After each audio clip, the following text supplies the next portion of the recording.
Greetings. This week, my text for the week is Matthew 25, verses 31 through 46.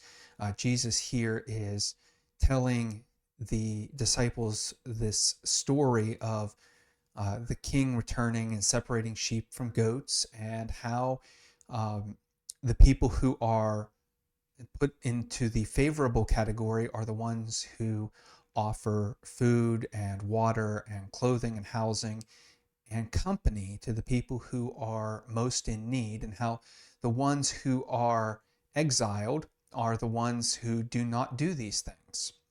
Some things that I've been thinking about when I read this are, why is it that nobody seems to understand the criteria for which the king separates people? Why is it that the people who are both accepted and praised, and the people who are not accepted, who are exiled, why is it that they both are somewhat confused? Both groups are somewhat confused over the king's response. Why wouldn't they have thought about or known the king's intentions beforehand? I've also been thinking about how this passage relates backward to the parable that is told just prior to it, of the person, the man who goes away and leaves his servants in charge of his house and gives them a certain amount of responsibility and then expects from them a certain amount of produce. I've been that to me, I don't think Jesus put these passages back to back, or Matthew put these passages back to back without thinking through why. Whether Matthew is remembering a very specific line of comments from Jesus, whether this was one teaching or Matthew is compiling teachings together, that's for scholars to decide. But either way, why are these two passages back to back? The passage that begins in verse 14 about the man leaving on a trip needs to reflect in some way on this passage. I've also been kind of contemplating what are the background elements to this. So that's where I really want to begin. The two background passages that I really see at play in Matthew 25, and I'm not the only one, scholars point this out all the time, are Daniel 7 and Ezekiel 34. Daniel 7 being Jesus, or the Son of Man, the human person, this exalted human who takes power from God and is set as the ruler over all of creation. That is clearly evident in verse 31, where Jesus says that he is this Son of Man, this human son of Adam figure that is prevalent in Daniel. This is him coming in the clouds with the angels. This is, I don't think, a reference to Jesus' second coming. I actually think this is a reference to Jesus ascending to his throne. So what we see after his death, after his resurrection, we see his ascension. This is a picture of Jesus ascending into power. At that point, he begins to judge the nations, to separate them out, and to separate the sheep and the goats. Now we can get too caught up in the weeds on this, but it is basically just saying, I'm going to separate one group from another. We don't have to read too much into sheep versus goats or what these words mean or anything like that. It is simply, Jesus is saying, I will begin to separate people. Some will be on my right hand, some will be on my left hand. Right hand is a position of power and authority, and in this case, left hand is a position of judgment. And the criteria for this is how they respond, how these people have responded to the least of these. And this is kind of where my reflection for the week takes up. So I'm not going to dwell on it here. You can read my reflection in the link that I've provided. But this is where his judgment comes in. And here we should recognize that judgment is not so much an act of vengeance in the Gospels or in the New Testament. It is much more of an act of praise, of blessing for the people who have done what is right, what is good. It is vindicating them. So Jesus is, at his ascension, taking on the role of vindicator, of judge, calling people from around the globe, all nations. They are to come together and be judged faithful based on the criteria that he outlines. We also see at play Ezekiel 34, where God says, Ezekiel 34:17, God says, I will judge between the rams, at least the translation that I saw, the rams and the bucks. The idea that God will judge one sheep from another. And this is all playing on the idea that Israel's current rulers, at the time of Ezekiel, Ezekiel's in exile, so they don't really have a ruler per se.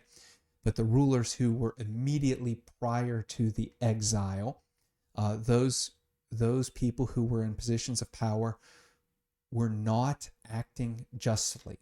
They were abusing the poor and the weak, those who did not have, who were not strong enough to compete for food and water. In the metaphor of the sheep, the people who were in power were making sure that they had no resources, they had no food, they had no water.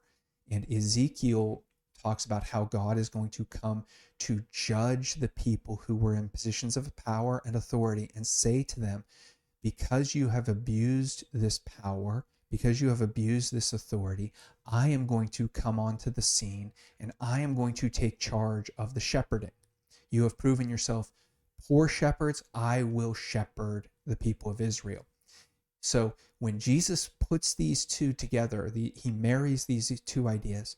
He, as the Son of Man, this exalted figure in Daniel, is going to have rule and authority over the earth, and he is then going to step into the role of shepherd in Ezekiel 34 and take on what God says is the purpose of the shepherd, and that is not to bully the sheep, not to abuse them in any way, not to push down the weak or the lowly, but to make sure that everyone has access to the food and the water. Everyone is safe. Everyone is treated well. This is Jesus's role as the shepherd king. And so here, when we are seeing Jesus elevate himself in this way, what we are doing, what we are looking at, is someone who is going to take on this supreme authority and then ask that his followers do the same. So that's where the reflection kind of draws from. There's some clever plays in this passage. It's obviously meant to reflect on the fact that Judea is, in Jesus's words, crumbling. This whole section of chapters 24 and 25 is Jesus saying to his disciples, listen, the powers that you know, they're falling apart. And the reason is because God wants to exalt righteousness and justice. The idea of these powers claiming authority based on maintaining control over people, it's not going to last. We're going to see this all fall apart. And here is how you will know righteousness. Here's how you will know justice. This is the judgment of my kingdom as I take authority, not at the end of time. That is to misread the idea of eternity in these passages. Eternity does not mean at the end of our physical universe. It means a different age. So what we are seeing is Jesus saying, I am instituting a new age with my death and resurrection. A new age is dawning, one that has no end, not just in time. No, and it's not just an end in time, it's an end in scope. It is completely unlimited, this new age, and it will be governed by these rules of justice, of helping the poor, helping the needy, helping the vulnerable, helping those who maybe have harmed themselves, like the people in prison. They've done self-harm and community harm in order to end up there. It is restoring them and seeking to restore them, not just to allow them to rot in their wickedness. All of these things are how the new age that Jesus wants to bring about, how that's going to function. And one day, yes, that will be culminated in Jesus's return. But until then, we are to be ushering that in. And this is all kind of meant to circle us around this idea of living out Jesus's kingdom in this time, understanding that it is a new age, no longer one governed by the injustice of the rulers that Ezekiel talked about, but governed by the justice of Jesus. Anyway, I hope that helps you. If it leads to more questions, please let me know. I would love to answer those and talk through this. And until we meet again, God bless.